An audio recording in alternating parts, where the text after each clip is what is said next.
peaceful, peaceful peace, peaceful, peaceful, peaceful peace, peaceful, peaceful, peaceful peace, peaceful, peaceful, peaceful peace, peaceful, peaceful, peaceful peace, peaceful, peaceful, peaceful peace. Peaceful, peaceful, peaceful peace, peaceful, peaceful peace. أخرجت للناس تأمرون بالمعروف وتنهون عن المنكر وتؤمنون بالله.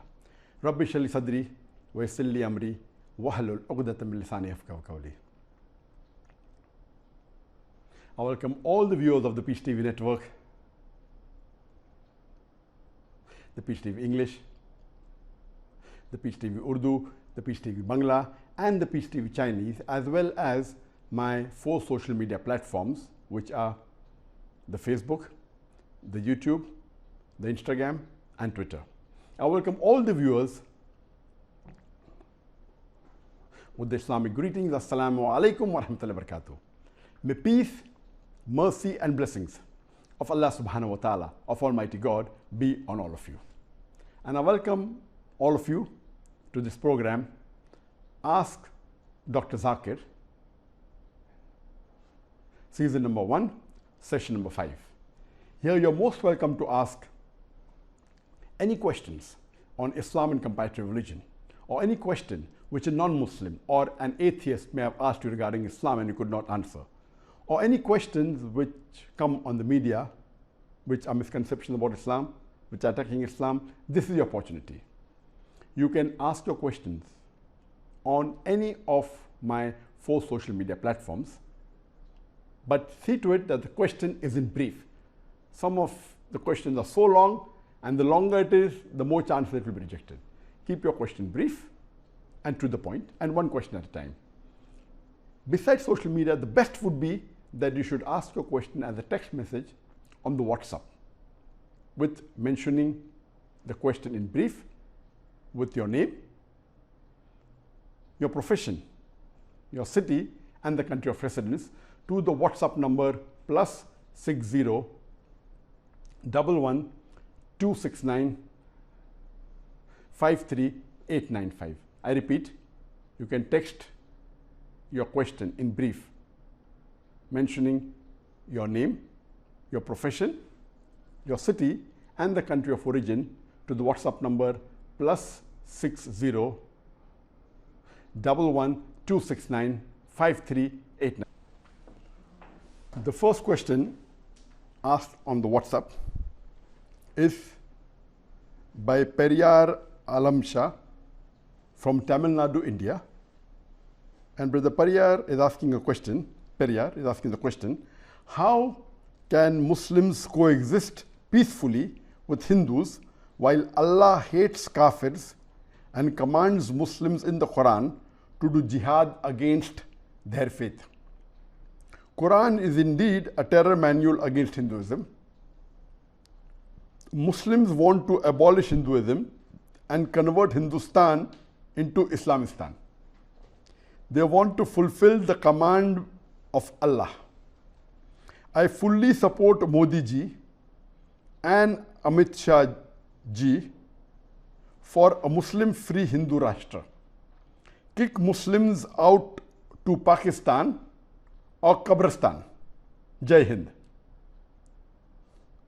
Our Hindu brother, Brother Periyar, has asked a very important question. And he's asking the question that how can Muslims and Hindus coexist peacefully while Allah subhanahu wa ta'ala, nauz billah, he says that hates kafirs and commands Muslims in the Quran to do jihad against their faith. There are about 5-6 questions in this one long question. The first is that how can Muslims and Hindus coexist when Allah hates the kafir? What is the meaning of the Arabic word kafir? The Arabic word kafir comes from the root word kufr, which means to reject, which means to hide. So kafir means those who reject. I would like to ask a simple question to Brother Periyar, that if you have a company and there are hundreds of employees that you have, And if your employee rejects the commandment that you have given him or the work you have given him, what will you do? Will you praise him? Will you love him? Or will you dislike him?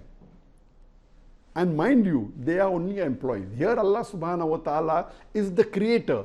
He is Almighty God. He has created all the human beings. More than 7.5 billion human beings today in the world that are there. And all that came in the past. He is the creator. And then after he is the creator, when he requests you to follow few of his commandments and you do not follow, what do you expect him to love you? But natural. So he will not like you. So Allah subhanahu wa ta'ala, you rightly said that he hates the kafir. Kafir means those who reject the commandment of Almighty God. So anyone who obeys the commandment of Almighty God, he loves them. Those who reject his commandment, who disobey him, he will not like them. This is but natural. So what is wrong in it?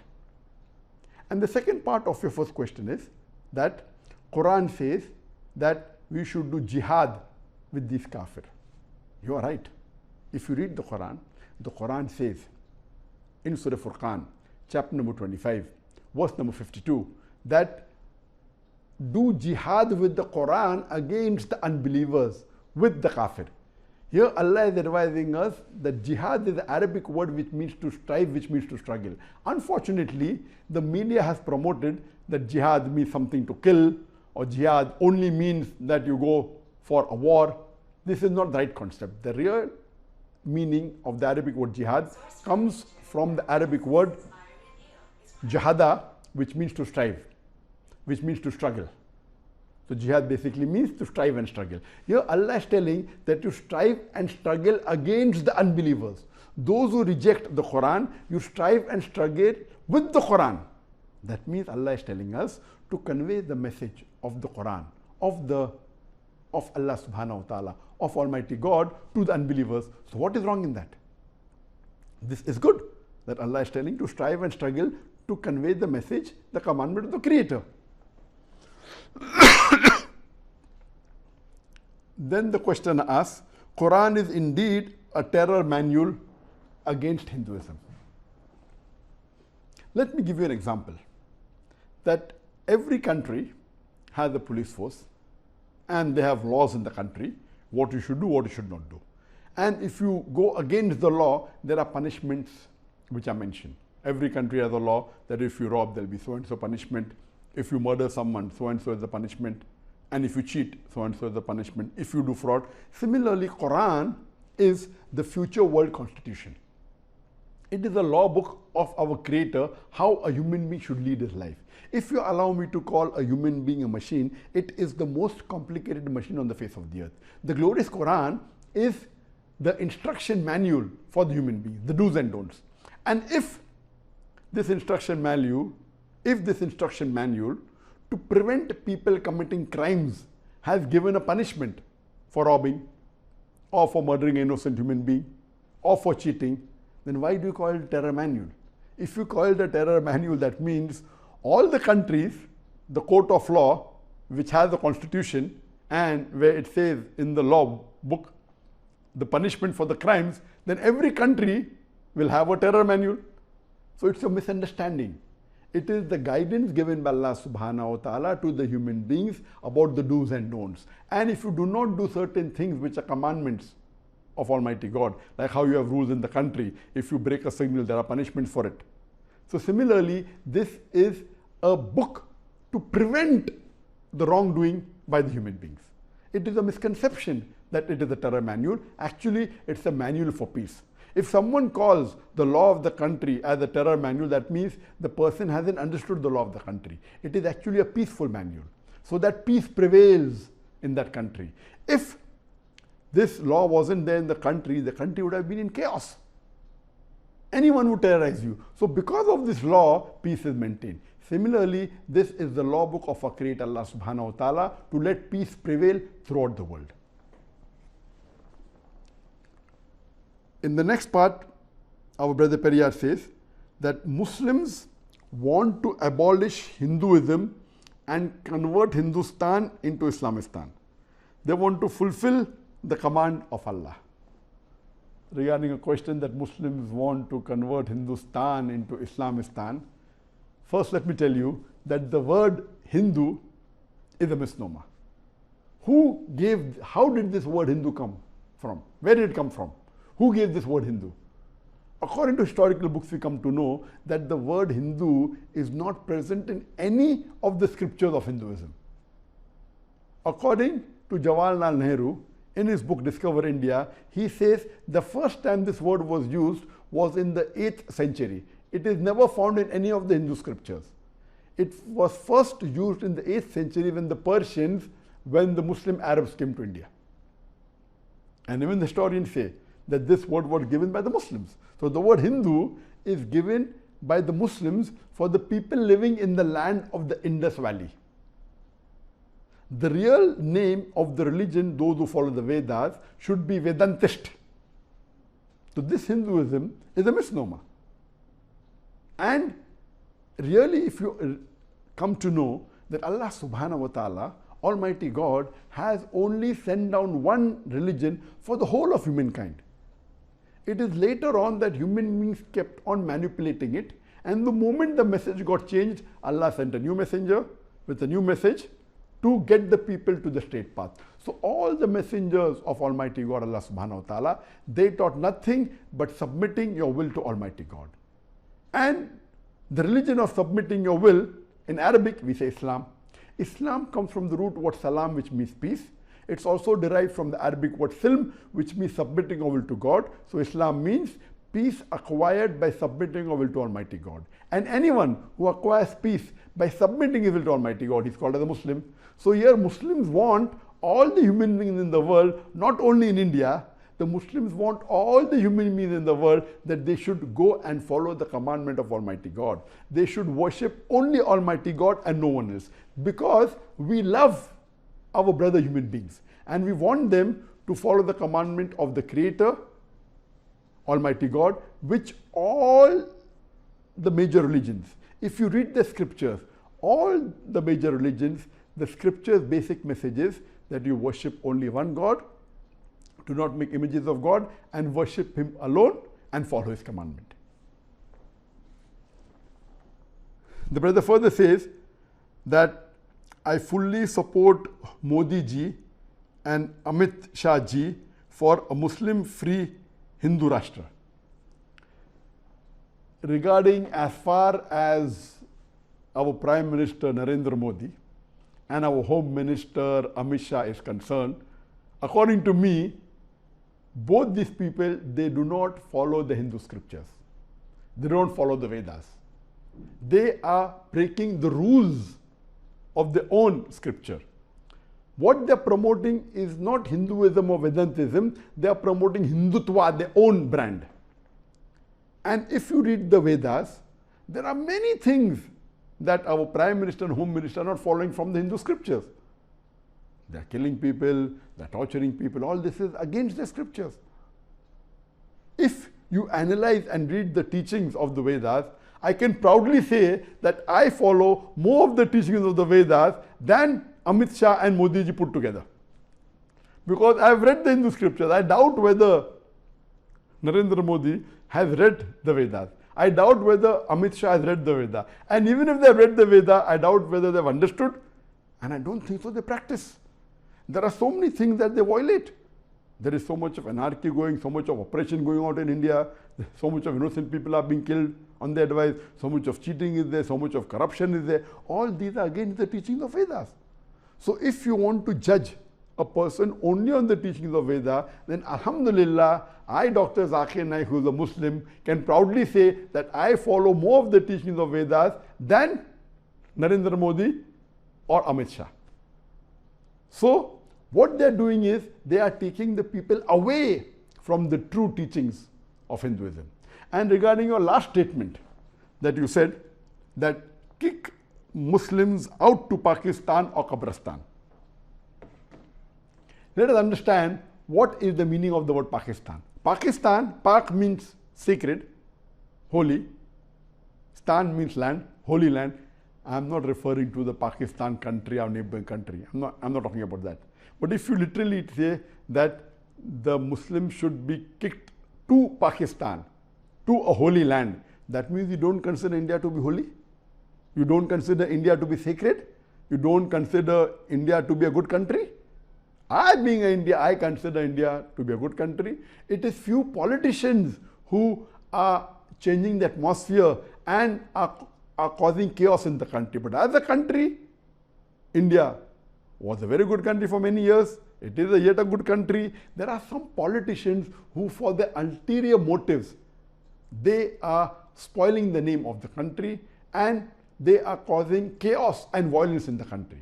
So if you say that Muslims should be kicked out to a holy land, again, Pakistan, Pak is sacred, or pure, something which is pure, to a pure land, you are not considering India to be pure?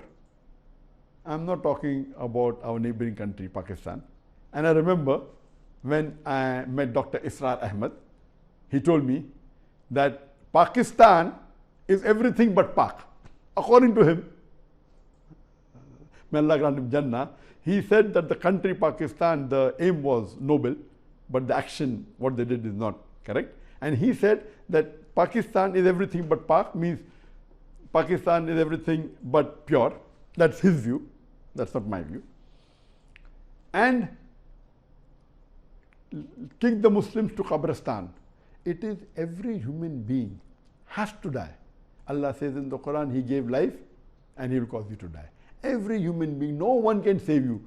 No Modi ji, no Amit Shah ji can save any human being. When Allah has destined you, the day you will die, no one can save you. If Allah wants to keep you alive, no one can kill you. So every human being is born in this world and he has to die. So every human being, whether Muslim or non-Muslim, they have to die. So my aim is to make the whole world a sacred place. A whole world a Pak place. Whole world, so all the human beings in the world should follow the commandments of Almighty God. And if you truly, regarding your first part of the question, that how can Muslims and Hindus coexist? The best way they can coexist, that both of them should read the scriptures with understanding and at least agree to follow what is common.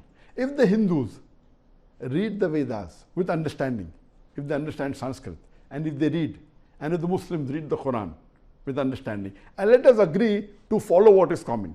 What is different, we'll discuss tomorrow. At least let us agree to follow what is common. The Hindus believe that Veda is the word of God. The Muslims believe that the Quran is the word of God. Let us come to common. Let us come to common terms. Let us agree to follow what is common in both these sacred scriptures. And when we do a comparative study, I have given a lecture on the topic similarities between Islam and Hinduism.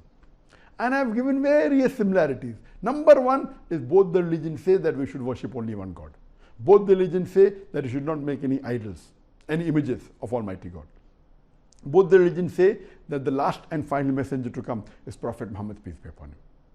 Both the religions say that when we pray, we should do sujood, we should do prostration. Both the religions say that we should give charity. Both the religions say that we should fast. There are many similarities. So why don't we agree to follow what is common? Why are we creating fictitious animosity? So those people who believe in getting the human beings together on the common platform are the real good human beings. Those who for their ulterior motives want for their personal benefit, they create the animosity so that they can get a benefit in this world, but in the hereafter, surely they'll be amongst the losers. So I request my Hindus and Muslim brothers of India that read the scriptures and let us at least agree to follow what is common. What is different, we can discuss tomorrow. And inshallah, if the Hindus and Muslims in India are united, we will be a superpower. India was a superpower. A few centuries ago, India was a superpower. It was #1 country in the world. If we go back and unite, go back to our scriptures and unite and follow it, inshallah, again, we'll be a superpower. Hope that answers the question. The next question is from Hamza from India. Allah says in the Quran that He is not unjust in the least degree. But I feel it is injustice to non-Muslims who are more righteous than many Muslims to end up in hell. And also it is unjust to put Muslims in heaven who are not as righteous as some non-Muslims. This is a very important question Brother Hamza has asked. that Allah subhanahu wa ta'ala is not unjust in the least degree, and it is unjust to put non-Muslims who are righteous into the hell. It is unjust to put Muslims who are righteous into hell, and unjust for the Muslims who are not righteous to put in heaven. What the brother is referring to is a verse in the Quran from Surah Nisa, chapter number 4, verse number 40, where Allah says in the Quran that Allah is never unjust in the least degree. That means Allah is the most just. He will not do even a minute fraction of injustice. As far as a question is concerned, that why non-Muslims who do righteous deed will be put into hellfire, and Muslims who are unrighteous, why should they be put in heaven? We have to understand that what is the meaning of the word righteousness, and what is the meaning of the word that who is a righteous person. For me, to make you understand, I'll give you a few examples. Number one, if there are total $199 divided into 64 notes. The 64 notes, if you total all the value of these 64 notes, it is $199. And I distribute the notes to few people. Some get 10 notes, some get 20 notes, some get 30 notes, some get less, some get more. A normal person who may not be aware of the notes and the value will say whoever gets the most notes, number of notes, is the richest person. No, it's not like that. We have to see what is the value of each note. In these 64 notes, one note is of $100. One note is of $20. The $100 notes is for a person who believes that there is only one God and that God has got no partners and Prophet Muhammad is the messenger of that Almighty God. The number $20 bill, US dollar, is a person who prays 5 times a day. Then there's one $10 note, there is two $5 note. $10 note is for a person who gives zakat, who gives charity. $5 note is a person who fasts, and $5 note is a person who goes for Hajj. The remaining, so all if you put together, is $140. The remaining $59 are one $1 bill. So all put together are the 65 notes. So 59 notes are of $1. So just because somebody has 30 notes or 30 bills doesn't make him rich. If he has 30 bills of $1, he has only a value of $30. The person who has $100 is more richer than all the other notes put together. If all the other 63 notes put together will make it only $99, but one bill of $100 is more valuable than 63 bills all put together are $99. That's the reason the person who is the creator, he has put this formula. And he clearly mentions in the Quran, in Surah Nisa, chapter number 4, verse number 48, and Surah Nisa, chapter number 4, verse number 116, that Allah will forgive any shirk, Allah will forgive any sin if He pleases, but He will never forgive the sin of shirk. For anyone who has committed shirk has strayed far away, has done the most heinous sin. That means the biggest sin in Islam, according to our Creator, Almighty God, Allah subhanahu wa ta'ala, is doing shirk, is associating partners with Him. It's the biggest sin. And the best thing a person can do is Tawheed. Believe in only one God. And believe that there is no one worthy of worship but Almighty God. And Prophet Muhammad is the messenger of Almighty God. So He is the creator. He sets the rule. We are the people who are undergoing an examination. Let me give one more example. That in certain tests, there are certain compulsory questions which you should pass separately. Like I did a medical examination. In MBBS, besides the theory paper, we had Viva Voce, orals. Every student had to pass separately in Viva Voce. Separately. He may score 100 out of 100 in theory paper. But in the viva voce, if he fails the examination. I cannot argue. This is the rule set. So the compulsory paper in Islam is Tawheed. You should believe in one God and worship Him alone and no one else. And the first pillar that I bear witness that there is no God but Allah and Prophet Muhammad is the messenger of Allah is compulsory. If you fail in this, you fail in the test. You may get as many other marks in the other questions. This is number one. And let me give you a third example. That if there is a question paper, the total marks of all the answers in the question paper, it totals to 1000 marks.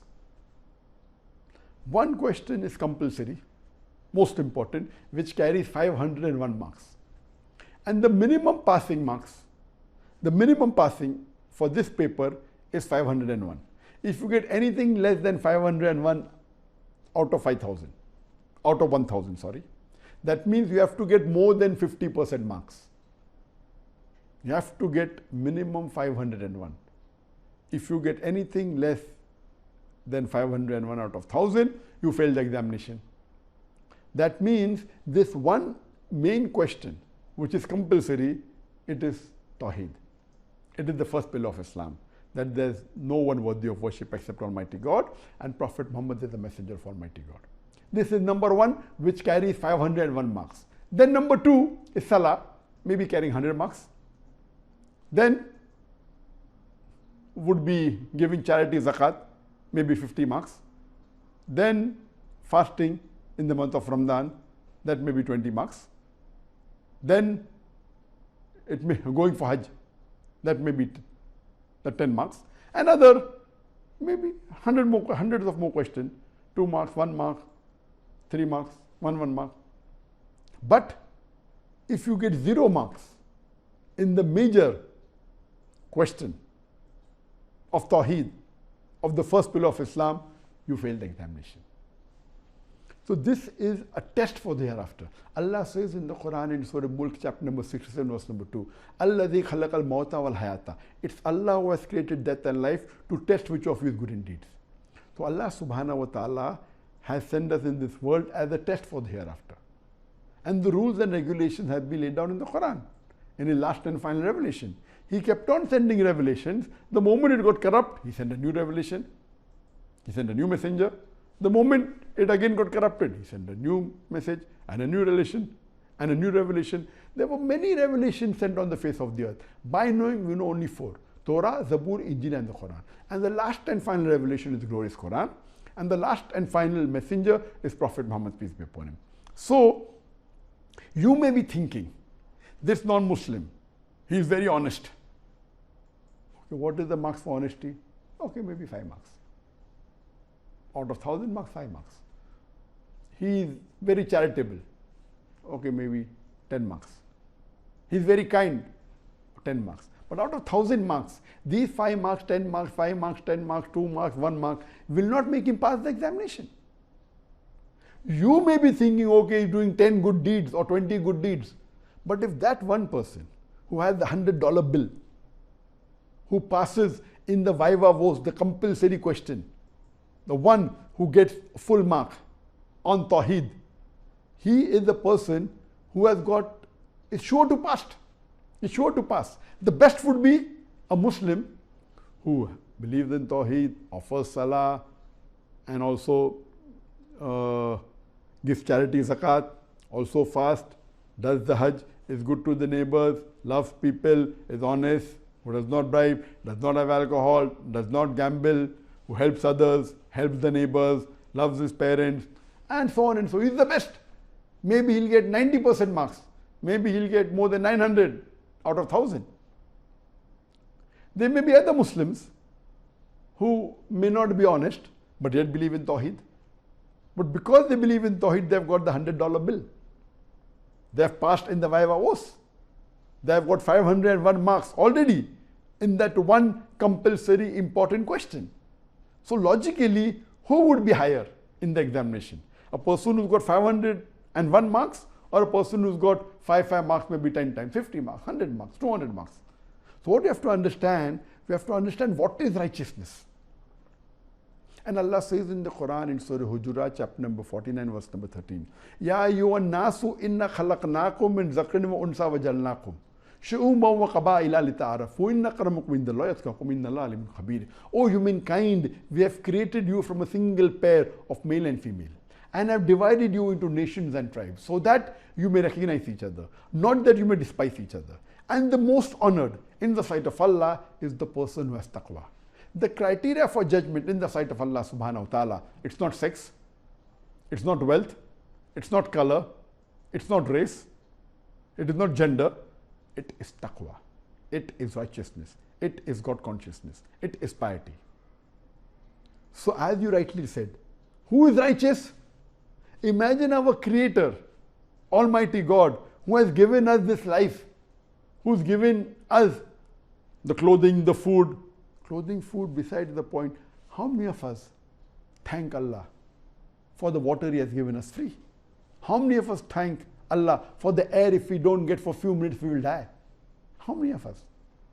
So imagine if we are going to associate partners with the Creator who has given us all these facilities in life, who's given us the body, who's given us health, who has given us food to eat, has given us clothes, and then you say you're righteous. The biggest sin you can do is associate partners with Him.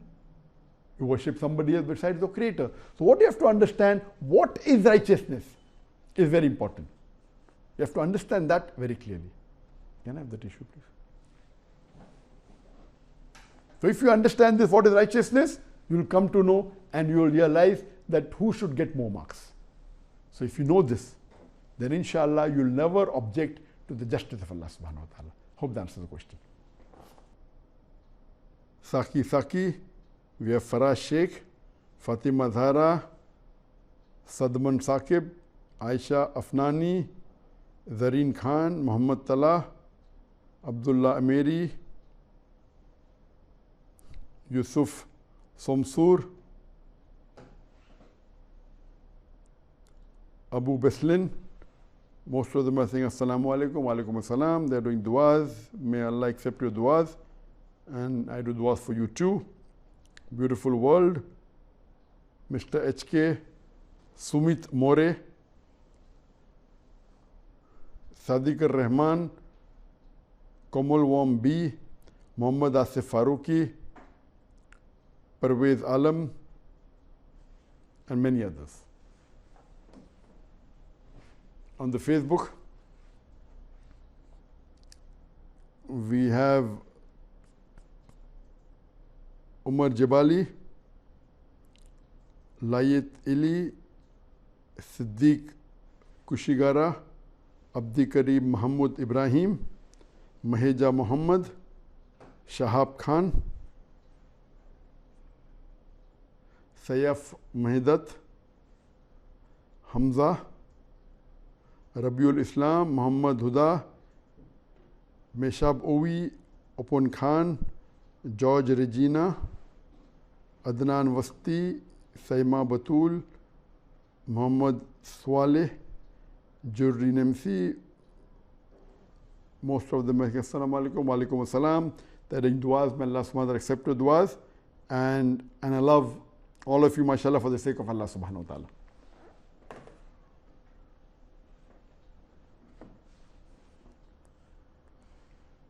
The next question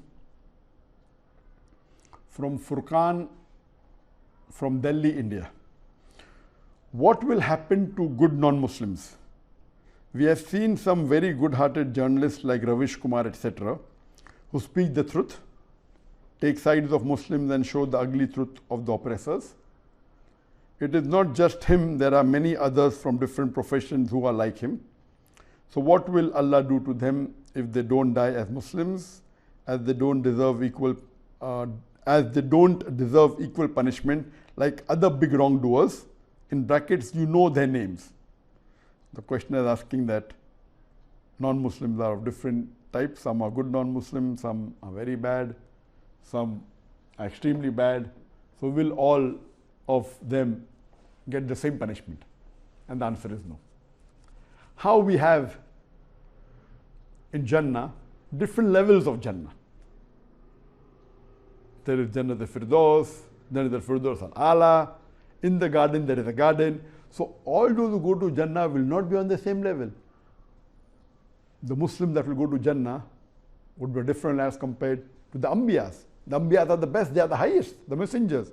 And Muhammad Sallallahu Alaihi Wasallam is the highest. Then you'll have the Khulfa Rashidin, you have the Sahabat. Of course, we will not be on the same level as the messengers, as the Sahabat, as the Khulfa Rashidin. And we pray to Allah that may we go to Jannah. So as there are levels in Jannah, there is also levels in the hell. And those of the non-Muslims who do good deeds, our beloved Prophet ﷺ said that they will get the reward in this world itself. Someone has done a good deed, he will get a reward, maybe he'll get wealth, maybe he'll get fame. So all the non-Muslims who do good deeds, but they are committing the major sin of shirk. As I mentioned in my earlier answer, if they do the major sin of shirk, that is, the associate partners with God, then they get negative points. They will not be able to enter Jannah. As Allah says in the Quran, in Surah Nisa chapter 4, verse number 48, and in Surah Nisa chapter number 4, verse number 116, that Allah, if He wishes, may forgive any sin, but the sin of shirk He'll never forgive. So anyone dies as a mushrik without repenting, then Allah will not forgive him. So all the other good deeds that he has done, which are of lesser value, as I mentioned in my earlier answer, Allah will reward them in this world itself.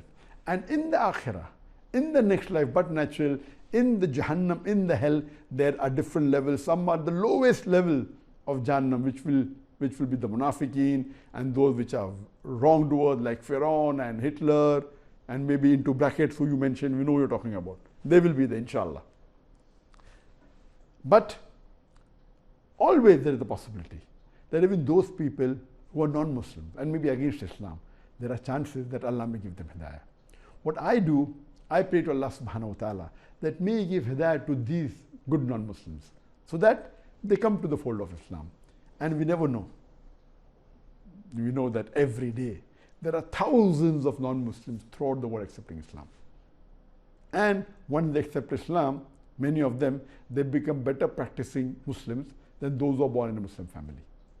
So alhamdulillah, we pray to Allah subhanahu wa ta'ala that may He give hidayah to these people so that inshallah they can go to Jannah, inshallah. And we pray that these people who are fighting for the truth, but irrespective whether they get hidayah or not, in this world Allah will reward them so that they cannot object that where has the reward gone for the good actions they have done. Hope that answers the question.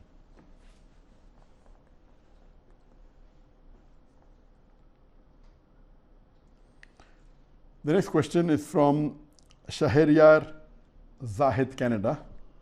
I am working at a gas station where we have to sell and promote the lottery. Is it haram for me to promote? One of my friends is working at a grocery store where they sell halal and haram meat and foods. Is it okay for him to work there? Basically, the question posed by the brother is that can we work in a place which has haram activities? To make the answer more comprehensive, as far as working in a business or working in a company which has haram and halal activity, the ruling is that if the company, the major activity is haram, major earnings is haram, then you cannot work in any position. For example, you cannot work in a bank which is a conventional bank based on riba, on interest. It is haram. You cannot work on any position, whether as an accountant, whether as a manager, whether as a doorkeeper, because the activity major by itself is haram. You cannot work in an alcoholic company, a company which makes alcohol, because alcohol is a major sin. You cannot work in any position. But there are certain businesses which is mixed with haram and halal. If the haram portion is a small portion, as long as you do not get directly involved in it, it is permitted to work in such companies. For example, if you're working in a 5-star hotel and that 5-star hotel is selling alcohol, you cannot work in the bar or the restaurant and serve alcohol yourself because serving alcohol is haram. But surely you can work in the other departments, like as a receptionist, like account manager of a hotel, as as long as you are not physically involved in the haram activity, and that haram activity earns a small percentage of profit, not the major percentage, then you can work in that company or in that hotel as long as you're not directly involved. Let me give you an example. Working in a good, you can work in the front desk, you can work in the office, but you cannot work as an air hostess, because most of the airlines, they serve alcohol. If you are working in an airline which doesn't serve alcohol, then it becomes permitted. But if you are working in an airline as an air hostess, and if you serve alcohol yourself, then it is prohibited for you to work as an air hostess. There are very few airlines in the world which don't serve alcohol, like Saudi Airlines, etc. So working there as a person, as an air hostess, where you don't have to serve the haram like pork or alcohol, then it's permitted. So basically your question regarding can you work in a gas station which tells you to promote lottery, lottery is gambling, it is prohibited. If they force you to promote, you cannot work, but if they allow you, excuse you, work there, you need not sell lottery, you need not promote, then it's permitted. Regarding your friend who's working in a grocery, which is serving both halal meat and non-halal meat, if he is made to serve or sell the haram product, whether it be non-halal meat, whether it be pork or whether it be alcohol, then he cannot serve it. But if he is working in a big grocery store and he himself is not selling pork or the haram food or alcohol, it is permitted. So you have to understand, look at the concept. This is the basic ruling, that you should not serve anything which is haram, and if your diet is not involved, you can work, otherwise you cannot. Brother Alauddin Ahmad has asked on the Facebook, can I speak with Allah in my own language in Sajdah? Please give me the answer, sir.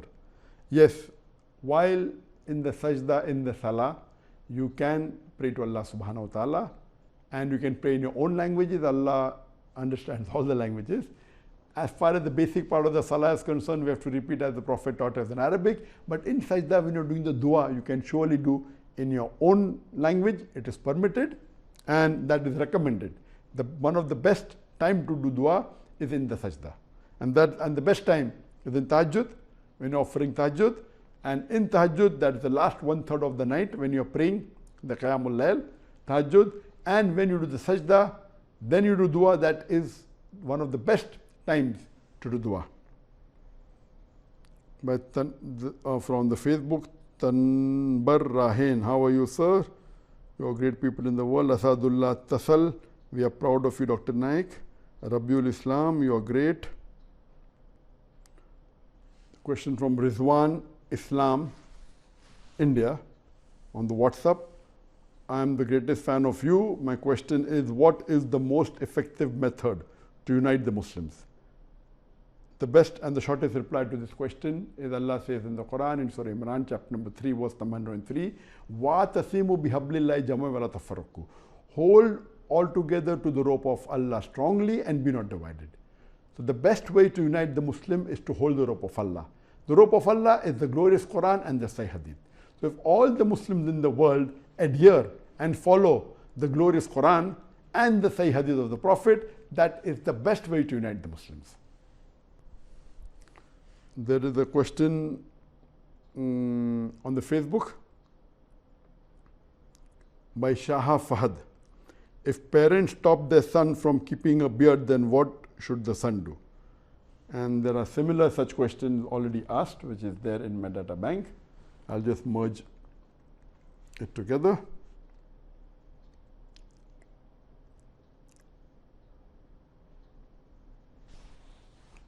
A similar question is posed by I.H. Rusho on the WhatsApp. Sir, my mother always tells me to cut my beard. I'm 19 years old. What should I do? A similar question is posed by Tala from Pakistan. Is keeping beard for a Muslim optional or compulsory? If it's compulsory, then will we get a sin every time we shave? Similar question posed by Ramiz Rahman from West Bengal, India. Can I join the army as it is not allowed to keep a beard there? the basic question that is keeping a beard compulsory, and if my parents ask me to not keep a beard, what should I do? Can I do a job which doesn't have a beard? Our beloved Prophet Muhammad said, it's mentioned in Sahih Bukhari, volume number 7, hadith number 5892, our beloved Prophet, peace be upon him, said that grow your beard and trim your mustaches. Do the opposite of what the mushriks do. Trim your mustaches and grow your beard. So this is a commandment from Allah subhanahu wa ta'ala, that do the opposite of what the idol worshippers do. Trim your mustaches and grow your beard. And since it's a commandment and there is no opposite action, it becomes the fard for Muslims to keep the beard. And there is unanimous agreement amongst all the 4 Aimmas, Imam Abu Hanifa, Imam Malik, Imam Shafi, Imam Ahmad ibn Hanbal, all the 4 schools of thought, all the 4 Aimmas, they agree that keeping a beard is fard. So it is fard for every Muslim to keep a beard. Regarding the question, if I shave, am I doing a sin? Yes, you're doing a sin. It is fard to keep a beard, and all the Muslim men should keep a beard. What if my mother tells me not to keep a beard? Allah says in the Quran that you have to love your parents, you have to respect them. Allah says in Surah Luqman, chapter number 31, verse number 14, we have enjoined on the human beings to be kind to their parents. And in travel upon travel did the mother bore them, and in pain did she give them birth. The next verse, Surah Luqman, chapter 31, verse number 15 says, but if your parents force you to worship somebody else besides Allah, if your parents do jihad, struggle and strive to make you worship somebody else besides Allah, of whom you have no knowledge, then do not obey them. So the basic ruling is you have to obey your parents, but if the parents tell you something against Allah and His Rasul, tell you against the teachings of the glorious Quran and Sahih Hadith, that is the time you don't have to obey them. So here, because keeping a beard is fard, and if your parents request you not to keep your beard, you should explain to them, tell them the benefits. I've given a talk on if the label shows your intent, wear it. And I've spoken about the beard and wearing the cap and trousers above the ankle, but naturally keeping a beard is fard, and covering your head with a cap is not a fard, it's a sunnah. So even if your parents say, you have to convince your parents that this is the commandment of the Creator, and if they keep, they'll get more sawab, and that will also benefit the parents. Regarding can you do a job which tells you not to keep a beard, whether it be in the army or whether it be any other job, if the job you're doing, if they tell you that do not keep a beard, you should not do that job.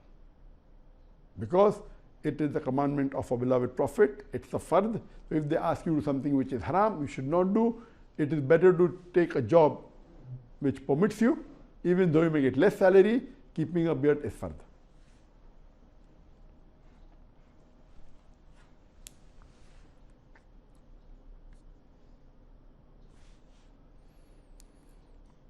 We have Muhammad Naugawi, Umar Jabali, all this on the Facebook, Muhammad Swaleh, Zana Umar, Adnan Wasti, Ibn Al-Nafis, George Regina, Open Khan, Mesbah Owi, Rabiul Islam, Safiullah Maluk Marwat, Aqil Ul Hussein, Abbas Khazraji, all this is on the Facebook. On the YouTube, we have Faizan Imran, Abdul Haq Sayyid,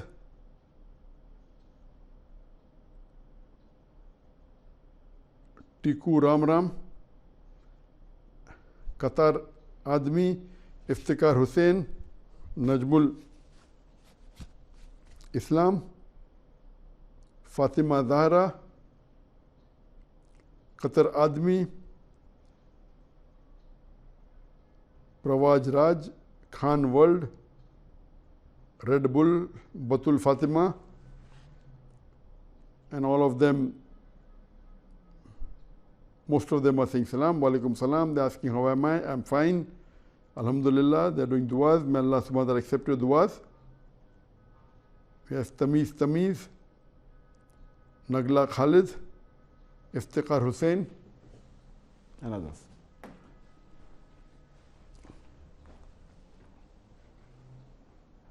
The next question is from Prashant Kumar, India. I am an 18-year-old law student.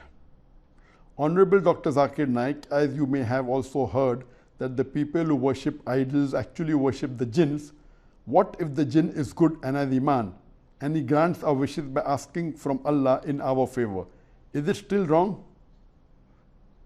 The question of Prashant Kumar is that people do idol worship, and those who do idol worship, they're actually worshipping jinns, and some of them are good jinns. So is it okay if we do idol worship and the good jinns, they let our prayer come true by asking Almighty God? Regarding worshipping anyone besides Almighty God is a sin, is a major sin in Hinduism as well as in Islam. It's clearly mentioned in the Quran, as I mentioned in my earlier answer, in Surah Nisa chapter 4 verse 48 and Surah Nisa chapter 4 verse 116, that Allah may forgive any sin, but the sin of shirk He will not forgive. Associating partners with Almighty God, worshipping anyone besides Almighty God is prohibited. Furthermore, Allah says in the Quran, in Surah Dhariyat chapter number 51 verse number 56, وَمَا خَلَقْتُ الْجِنَّ وَالْإِنسَ إِلَّا لِيَعْبُدُونَ, that Allah has created the jinn and the men not but to worship Him. Similarly, in the Hindu scriptures, it's clearly mentioned in Hindu scriptures in Svetasvatara Upanishad, chapter number 4, verse number 19, Natasya Pratima Asti, of that God there is no Pratima. Pratima is a Sanskrit word which means an image. Aks, Pratima means photograph, painting, portrait.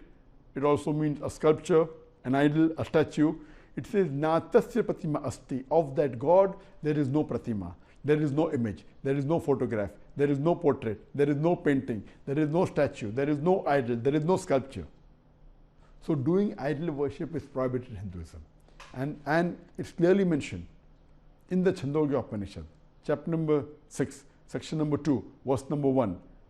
It says, Natasya Pratima Asti, of that God, it says that Ekam Evidityam, God is only one without a second. So according to Hinduism and according to Islam, worshipping idols is prohibited. Regarding even if it's jinn or good jinn, you cannot worship even good people. There are many good human beings. You can't even worship the messengers. All the messengers said that you should not worship me. But Ubudullah, worship Allah, Rabbi wa Rabbakum, my Lord and your Lord. If any Muslim says that he wants to worship Prophet Muhammad, Nauzbillah, he will not say that. If he says that, even that's not allowed. The best exemplary human being in the world is Prophet Muhammad Sallallahu Alaihi Wasallam. Because the Prophet said, worship only Almighty God. So what about the jinn? Even if the jinn is good, you cannot worship him. Worship, ibadah, is only due to Allah. So it's very clear cut that no human being, whether Hindu, whether Muslim, 5,000 to 6,000 rupees per month. Should I give the money to my father as my father didn't take care of me?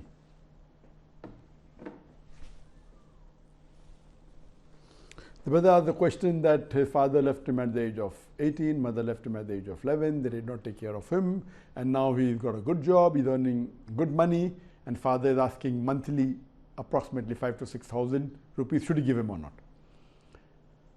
I do not know the reason why the father left you. But even if I agree for the sake of argument hypothetically that he did not take care of you.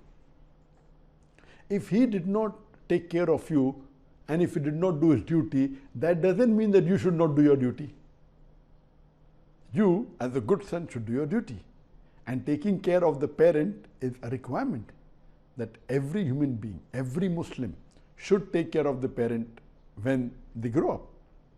And Allah says in the Quran in Surah Fussilat, chapter number 41, verse number 34, that repel evil with good. You may never know that the person who is the enemy will become your friend. And here, your father is not your enemy. He's your father. Even if I agree with you, he did not take care of you, but you have to do your duty. And if you do your duty, inshallah, you'll go to Jannah. So according to me, if your father is asking for 5,000 to 6,000 rupees, I would say that give him 9,000, give him 10,000 rupees. Give him more than what he's asking, if Allah has given you. If Allah has not given you, and if you can afford 5,000, give 5,000. Or if you cannot, yet you sacrifice your luxury and give money to your father, inshallah, you will be doing a great deed of charity. And charity is a fard in Islam. And especially if you are doing to your father, it is your requirement, it is your duty, it's your fard. So my suggestion to you is that if he's asking for 5,000 or 6,000 rupees, give him much more, give him 10,000 rupees. Inshallah, that will benefit you in this world as well as Akhirah. The next question posed is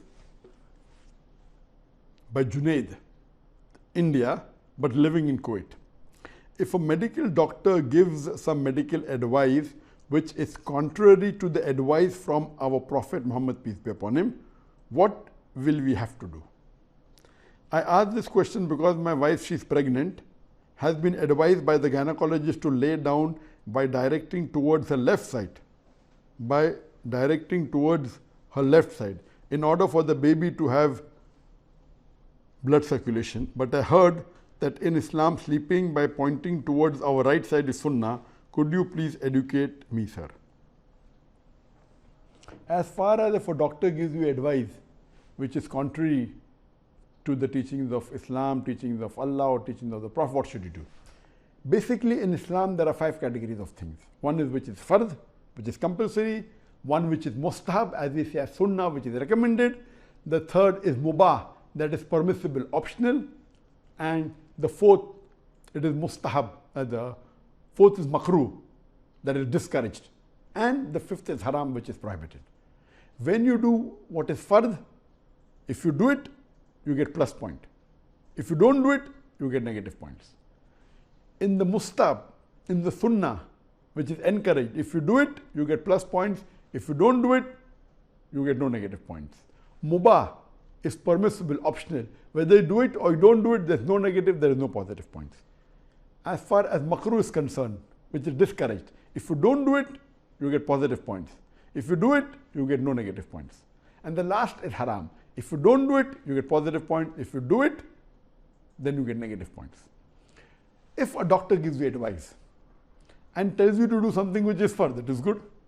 Suppose the doctor tells you, fast for one complete month, and it is Ramadan. Either you have to fast, the doctor tells you or not. So doctor tells you something which is fard. Whether the doctor tells you or not, you have to do it. If doctor tells you something which is a sunnah or which is mustahab, for example, doctor tells you, sit and drink water. It is good for your health. And you sit and drink water. Whether the doctor tells you or not, it's a sunnah. And the Muslim should do it as far as possible. So there's no problem at all. If doctor tells you something which is mubah, which is permissible, optional, no harm. If the doctor is an expert, as long as the doctor is qualified, follow it. Now the basic precaution comes in the last 2 sections. If the doctor tells you to do something which is makruh or something which is haram. If the doctor tells you to do something which is makruh, you have to first analyze why is the doctor telling you. And if the doctor is telling you something which is not recommended by the Prophet, it is not encouraged, you have to do a research and see whether the doctor is telling correctly and you follow it. Because if you do something which is makruh, you don't get negative points. If you don't do it, you get positive points. But the Quran at the same time tells you, فَاسْأَلُوا أَهْلِ الذِّكْرِ إِن كُنتُمْ لَا تَعْلَمُونَ, in Surah Anbiya, chapter number 21, verse number 7, and Surah Nahl, chapter number 16, verse 43, that ask the person who is knowledgeable. So if a doctor who is a knowledgeable person, you have to confirm that he is a good qualified doctor, he is not a quack and not just telling something which is out of the way. There is no harm in doing what the doctor tells you, even though it is makruh. If doctor tells you something which is haram, then you have to weigh the pros and cons. That is it something which is life-threatening? For example, if the doctor tells you that take this alcohol, it is the only medicine that will save your life. Having alcohol is haram, but it's the only medicine that can save your life. So what you have to do little research. That what the doctor is telling, is it really true? If the doctor is telling you something which is generally haram, anything which is haram, but because your life is in danger, automatically that becomes halal for that time. Like Allah says in the Quran in no less than 4 different places. In Surah Baqarah chapter 2 verse number 173. In Surah Ma'idah chapter 5 verse number 3. In Surah Nahl chapter 16 verse 115. And Surah Anam chapter number 6 verse number 145. That if willingly, if unwillingly you disobey Allah subhanahu wa ta'ala, then Allah is Rahman or Rahim. After saying, Hurrimat alaykumul maytutu waddamu walahmul khinzir wama uhilla li ghayrillah bi, forbidden for you for food are dead meat, blood, the flesh of swine, and any food on which Allah's name is taken. These 4 things are prohibited. But the verse continues, if unwillingly, if you disobey Allah as a requirement, then Allah is Rahman or Rahim, He forgives you.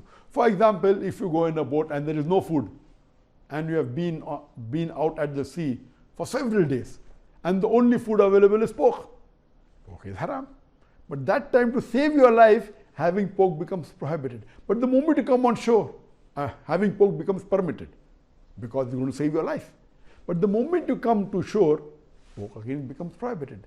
So similarly, in this situation, the doctor tells you that alcohol is the only medicine that can save you. You have to research. Is the doctor what he's saying is right? Is there any other alternative? If there is an alternative, for example, the homeopathy medicine contains alcohol. But homeopathy medicine is not the only medicine that can cure you. So if you go out of the way and have homeopathy medicine, it is not Islamic.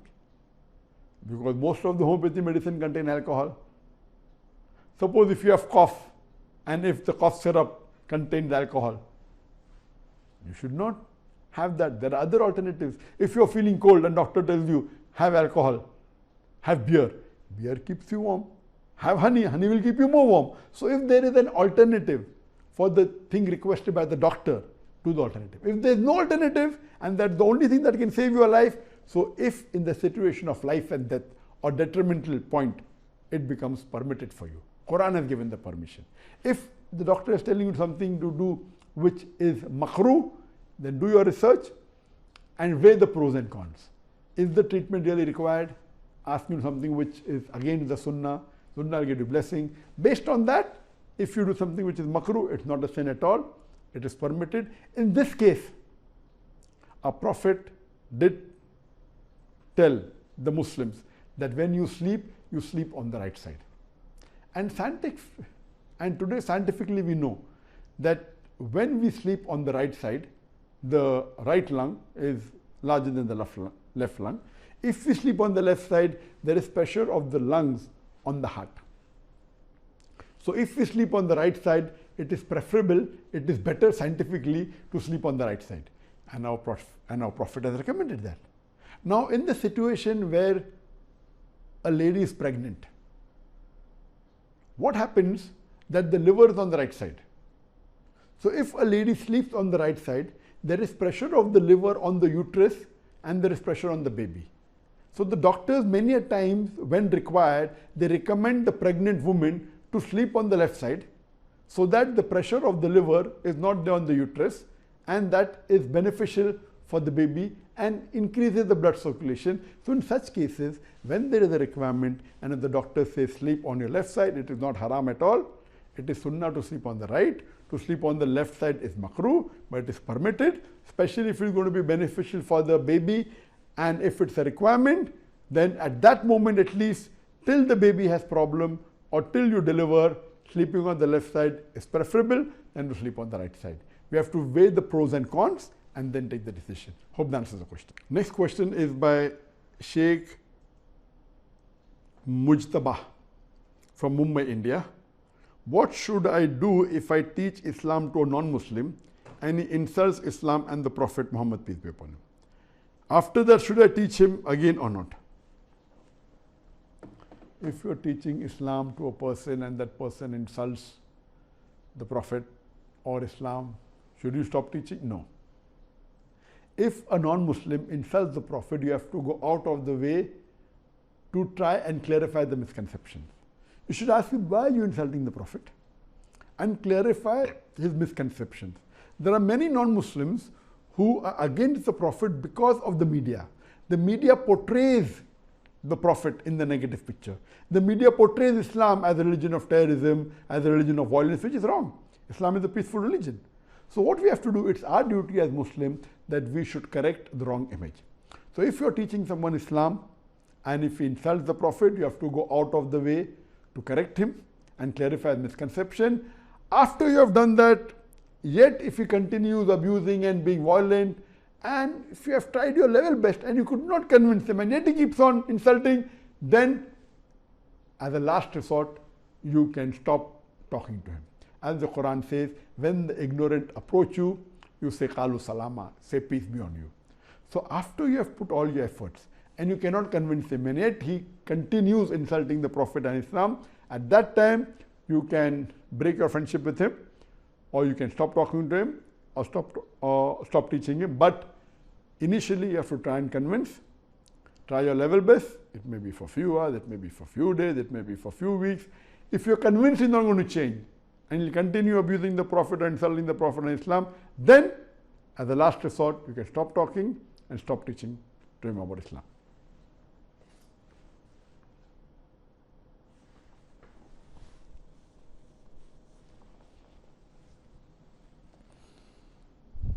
The next question from Naveed Ahmed, an Afghan immigrant living in Canada. I have a question about living in a non-Muslim country. I live in Brampton, Canada, where I can practice Islam in the best way. We have mosques nearby and I have all the freedom in terms of clothing and practicing Islam. Do I still have to make Hijrah to a Muslim country? My father, being a good follower of Islam, recommends me to take a decision to make Hijrah to a Muslim country. I would appreciate to get a reply from you. A similar question is posed by Saad Khan, Mississauga, Canada. In your talks, you have emphasized to migrate to non-Muslim countries like North America. In your talks, you have emphasized not to migrate to non-Muslim countries like North America. As I was residing in the Middle East, I couldn't continue because no one is allowed to stay there because of citizenship. In Pakistan, there is no Sharia law. So is it permissible for us to migrate in such a situation to a non-Muslim country where our life is safe and we can practice our religion? A similar question is posed by Muhammad Shariful Islam from Bangladesh. Is it permissible to move from one Muslim country to another non-Muslim country for a better life? One more similar question by Abdul Mannan residing in Ireland. It's come on the Facebook just now.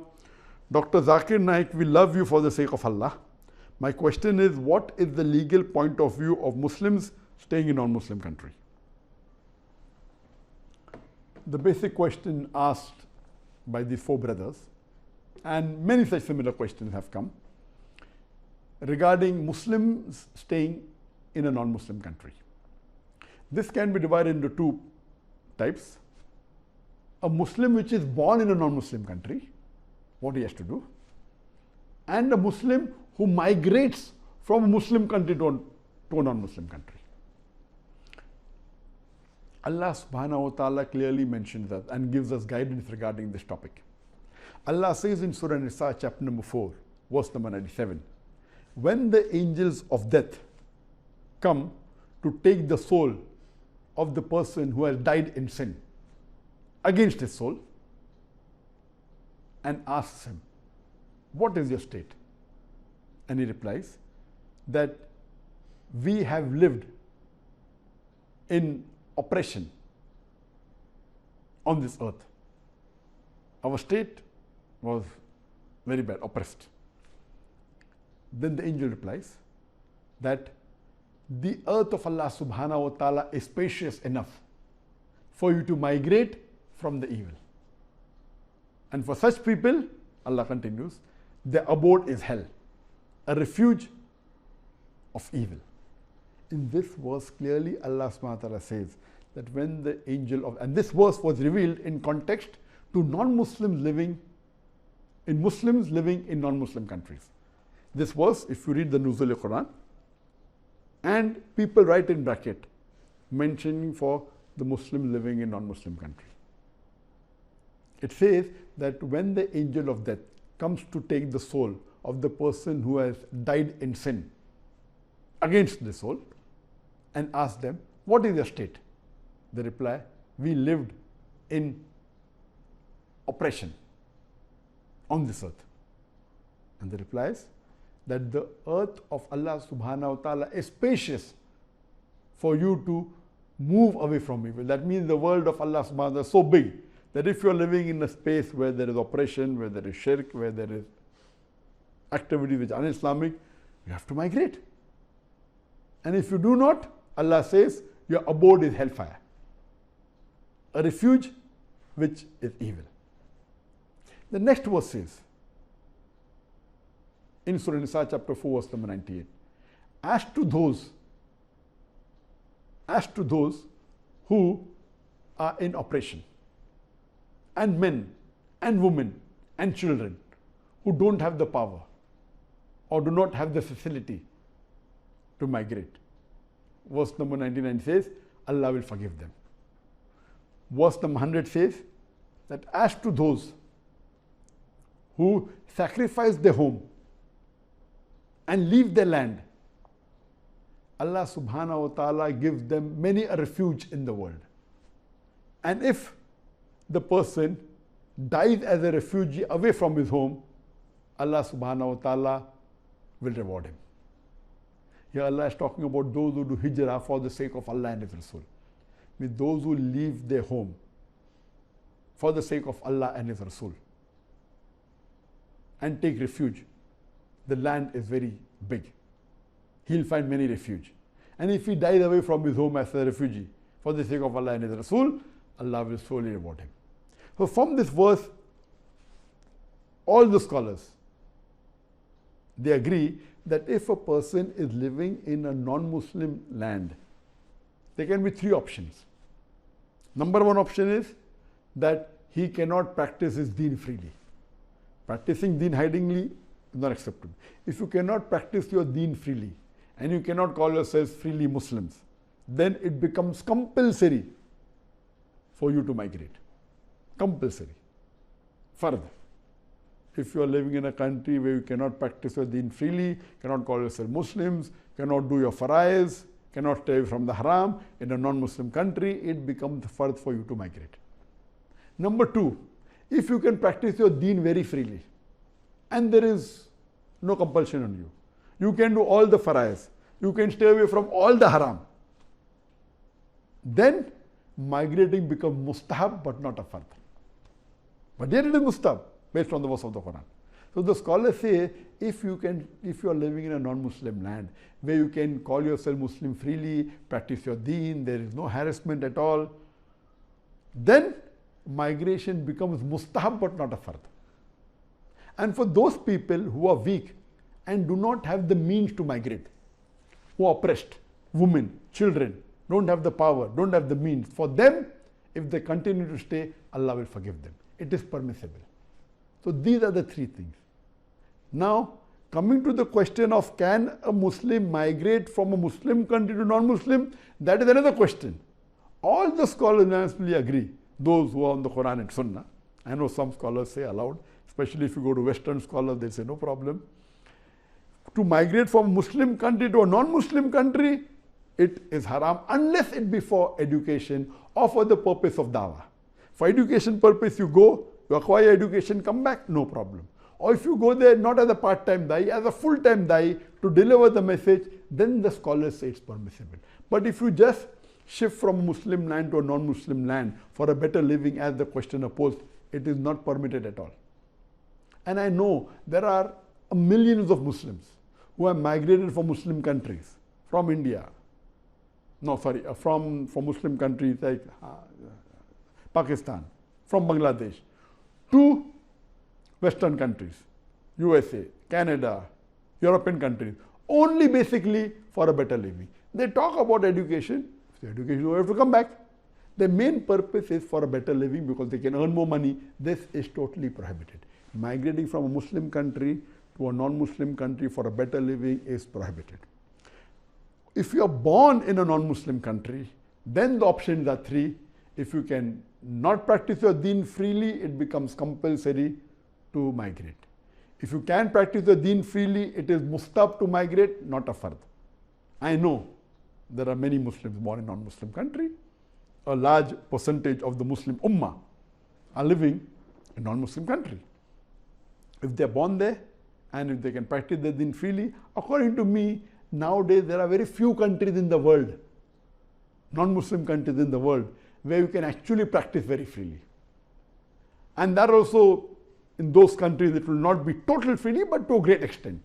And I would agree that amongst the Western countries that are available, Canada would be better than the other Western countries. Canada is much better than USA, is much better than other Western countries in terms for a Muslim to live, because at present you have a Prime Minister, that is Trudeau, who has more care for humanity and who really cares for giving equal rights to human beings, unlike the other Prime Minister of other Western countries like France or USA, etc. So amongst the Western countries, the best of the worst countries would be Canada. But coming to the question, what is the reason that Allah subhanahu wa ta'ala has requested you to migrate? What is the reason? And our beloved Prophet said, it's mentioned in the Sahih Hadith of Abu Dawud, volume number 3, Hadith number 2645. And this Hadith is mentioned Sahih by Albani. The Prophet said, I disown those Muslims who live amongst the mushrikeen. I disown those Muslims who live amongst the idolaters. It's a Sahih Hadith. The Prophet is disowning all the Muslims who live among the mushrikeen. The reason is two. Number one is a Muslim may not be able to practice Islam in totality. He can follow some aspects of Deen. He cannot freely say he's a Muslim, he cannot freely offer Salah, etc. And the second is the associated factors of that environment is such that it prevents you from doing the Sunnah and the Faraiz and takes you closer to the haram activities. Let me give you a better explanation. There are very few non-Muslim countries that really you can be proud to be Muslims. And in those countries also certain areas, not throughout the country. Secondly, one thing you have to understand that almost all the Western countries, the atmosphere is not very convenient for the Islamic lifestyle. Number one, in almost all the Western countries, there is obscenity. The obscenity is coming on your face. There is alcoholism, there is drug addiction, there is prostitution, and the big associated factor is riba. Most of the countries, most of the places you get involved in riba. It's difficult for you to stay away from riba. What you have to realize, some people may argue that, okay, there's obscenity even in Muslim country. I agree with you, there are, but the levels differ. You go to a Muslim country, I don't know of any Muslim country in the world which is as close as American obscenity, as close as Canada in obscenity, not at all. Yes, there may be. It may be haram, but the level is less. And in certain non-Muslim countries, which is not the Western countries, the obscenity is less, depending upon the culture. What you have to realize that in the Western country, it is coming at your face, glaring. The moment you walk out, you see billboards of ladies which are scantily dressed, which are dressed with obscene clothes. Difficult. In a Muslim country you may find, but not as much as what you find in the Western countries. So there is no comparison at all. So imagine when you walk, you have to lower your gaze. How can you live? I know there are many Muslims living in Western countries, and I've been to Western countries a lot. I've traveled a lot to America, I've traveled a lot to USA, to Canada, to Western countries. I've given my talk. And there are situations where some of the Muslims come and tell me, okay, when I came to the Western country, I became more Islamic. Possible? That is, yes, I agree with it, possible. But that's a small possibility. The chances of a person, a Muslim, going away from his deen is more in the Western countries than in the other parts of the world. More in a Western country than a Muslim country. So what you have to understand that there are possibilities that a person may go from Pakistan to America and become more practicing, may start reading Quran, may start offering Salah, but the percentage is very small. For example, because of Salman Rushdie, he wrote the book, The Satanic Verses, there are thousands of non-Muslims accepted Islam. That does not mean what Salman Rushdie did is right. What Salman Rushdie did is to be condemned. That's the different question, that even though it is wrong, in that wrong thing, it has its own benefits. The majority of people that go to the Western country, they go away from the deen. According to the PEW report, and the PEW report, the Pew report is supposed to be authentic, done by non-Muslims, it says that in USA, 25% of the Muslims born in Muslim family, they leave their religion every year. Imagine 25% of the Muslims born in a Muslim family every year leave their deen. But the good part of it is equal number of people even come close, even accept Islam. So the number of Muslims in USA remains approximately same. The number leaving and number coming is same. That's the reason the number of Muslims approximately, different statistics say in a population of about 350 million people in USA, the Muslims, some say 4 million, some say 5 million, some say 3 million, some say 2 million. It is approximately 1%, but surely not more than 2%. It is close to 1%, 3 million. Imagine 25% every year leave their deen. That means they're playing with fire. I know so many of the duats who lived in USA, got their citizenship, got their green card, but they came back because they couldn't risk their family.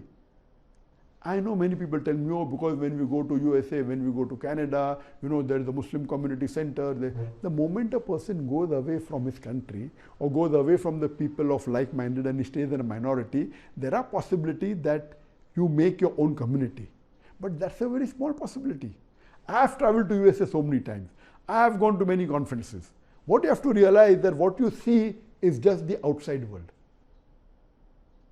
I know many of the good dais whose children have got into drug addiction, whose children have got into adultery, into alcoholism.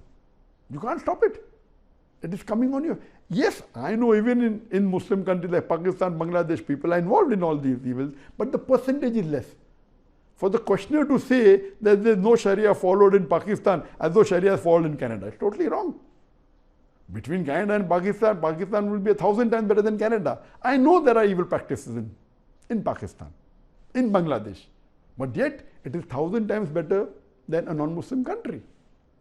With all the problems, yes, only way the non-Muslim country can be better is you may get more money, you may get more luxury, you may be able to drive a Mercedes car, but you are very bad.